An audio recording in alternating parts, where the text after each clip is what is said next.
Racine et voix, racine et voix. Racine et voix. Racine et voix. Parce que chaque voix compte. Racine et voix.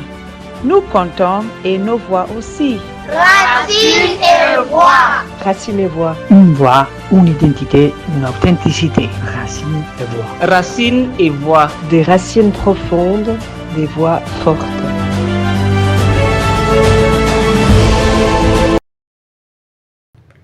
Bonjour et bienvenue à Racine et Voix. Aujourd'hui, nous partons à la rencontre d'un trésor qu'on voit peu, mais dont on dépend tous, les zones humides. Des estuaires du Wouri aux plaines inondables du Logone, en passant par les tourbières et les lacs du Cameroun, ces espaces nourrissent nos rivières, protègent nos villes des inondations, sont un abri pour les poissons et stockent le carbone. Ce sont de véritables poumons pour nos communautés. Et pourtant, elles disparaissent. Remblais pour construire, déchets jetés, agriculture intense, braconnage, coupe du bois de mangrove, chaque jour, les mauvaises actions de l'homme grignotent un peu plus ces milieux fragiles. Alors, la question est simple. Que perdons-nous vraiment si on les laisse mourir?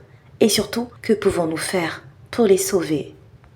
Dans ce numéro spécial Préservation de la nature, nous sommes allés à la rencontre de la famille Nzié au quartier Kandengui dans le 4e arrondissement de la ville de Yaoundé, la capitale camerounaise.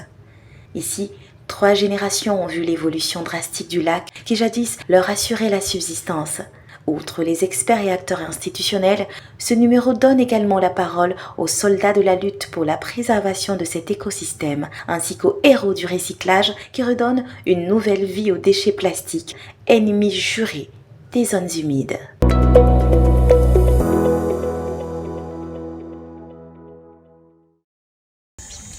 Pour maman Solange, la pêche est bien maigre aujourd'hui. Très tôt ce matin, Jean Bosco, son petit-fils, a lancé son filet dans l'espoir d'attraper suffisamment de poissons pour le petit déjeuner. Son lieu de pêche, cette étendue d'eau de plus de 400 mètres de long et près de 3 mètres de profondeur. Ici, la nature s'impose et avec elle, tout ce qu'elle a de plus parfait. C'est en 1984 que maman Solange et son époux décident de s'installer dans cette zone. Jadis, l'eau occupait les 3/4 de la surface. Aujourd'hui veuve, elle est la propriétaire de cet étang capté grâce aux eaux de ruissellement qui traversent les bas-fonds du quartier Kandengui dans le 4e arrondissement de la ville de Yaoundé. Nous sommes dans la capitale camerounaise. Avant que j'arrive ici en mariage ici, les étangs là n'étaient pas là. C'est après qu'on a fait les étangs là. Mon mari et son petit frère, son cousin, ce sont eux qui ont fait ça. C'était rien que la rivière, la petite rivière là, qui passait ici même. Ça descendait. Il n'y avait pas les étangs là. Quand on n'a pas à manger, j'ai dit à Bernard, mon petit-fils Bernard, on n'a pas à manger. Cherchez-nous quelque chose, il prend le filet là et les hameçons. Ben, il lance, il arrête le poisson. On mange, on prépare, on mange. Aujourd'hui, maman Solange et ses petits-fils ont pour jardin cette vue imprenable qui leur offre la subsistance. Un cadeau de la nature qui a ses exigences. Là, on a comme les minifas, on a les bouteilles qui rentrent souvent par les inondations. Bon, pour nettoyer cela, oui, il va falloir qu'on descende au lac, comme on le fait d'habitude. Bon, je descends avec un couteau pour les minifas. J'entre dans l'eau, puis je coupe, puis ça remonte à la surface. Là, je commence à tirer ça, j'envoie au bord. J'entends mal les bouteilles. Les bouteilles, les bidons, les habits. La saleté qui rentre avec de l'eau, quoi. Au fil des années, l'étendue d'eau perd en surface et en profondeur à cause de l'action de l'homme. La pollution et la dégradation de cet écosystème est un combat que mène le gouvernement camerounais à travers son ministère de l'Environnement, de la protection de la nature et du développement durable. Il faut songer aux populations locales. C'est pour ça que quand nous parlons de la connectivité des écosystèmes, pour améliorer c'est-à-dire la gestion de la biodiversité. C'est pour dire qu'il faudrait songer, disons, moins substance de populations qui vivent dans ces espaces-là. Après la République démocratique du Congo, le Cameroun est le pays de la sous-région d'Afrique centrale qui dispose de la biodiversité la plus élevée et qui renferme le plus grand nombre d'espèces endémiques, végétales et animales.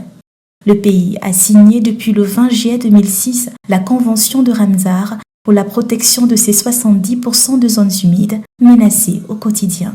Les changements climatiques sont déjà manifestes dans plusieurs pays et d'après le 6e rapport d'évaluation du groupe intergouvernemental d'experts sur l'évolution du climat en cycle de GIEC, les émissions de gaz à effet de serre dues aux activités humaines ont réchauffé le climat à un rythme sans précédent.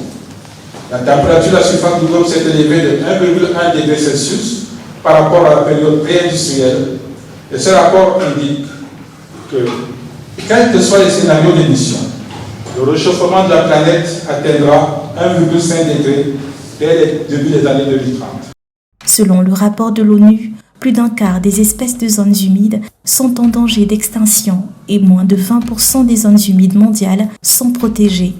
Le Cameroun a également signé la Convention de Minamata qui encadre le traitement des produits chimiques. Le pays s'entoure de partenaires qui apportent leur expertise dans les opérations de recyclage. Tous les appareils qu'on utilise, les téléphones, les torches, les batteries, les ampoules et consorts, quand ça arrive en fin de vie, voilà, soit parce que ça ne fonctionne plus, soit parce qu'on a décidé de s'en débarrasser, ça constitue des déchets d'équipements électriques et électroniques qu'il faut donc recycler maintenant de manière écologique, traiter de manière écologique. À date, le Cameroun compte 7 sites Ramsar et 6 sites en cours d'inscription. Annonce faite en 2021 par le ministre de l'Environnement, de la Protection de la Nature et du Développement durable, Pierre Hélé, lors de la célébration des zones humides. Le thème est encore plus évocateur, zone humide, source de bien-être, lequel invite à fédérer les actions pour la préservation de cette richesse d'une importance capitale, parce qu'au final, nous n'avons qu'une seule planète.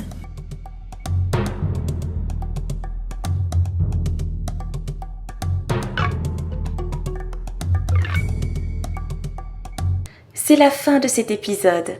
Si vous l'avez aimé, abonnez-vous à ce podcast, parlez-en autour de vous, mettez des étoiles, des pouces et des commentaires pour faire bouger les lignes. Merci à la famille Nzié qui a bien voulu faire entendre sa voix pour faire reculer l'action néfaste de l'homme face au défi de la préservation de l'environnement. Merci à l'association Solidarité Technologique. Merci au ministère camerounais de l'Environnement pour ses précieuses données sur l'état de la préservation des zones humides au Cameroun. Merci à Alfredo Nardelli qui s'occupe de la diffusion de nos contenus. Merci à Sylvie Non et Ariane qui forment le comité éditorial de ce podcast. Et à vous tous pour vos encouragements. Merci. C'était Chantal Yao. Je vous dis donc à très vite pour de nouvelles voix au cœur de nos racines.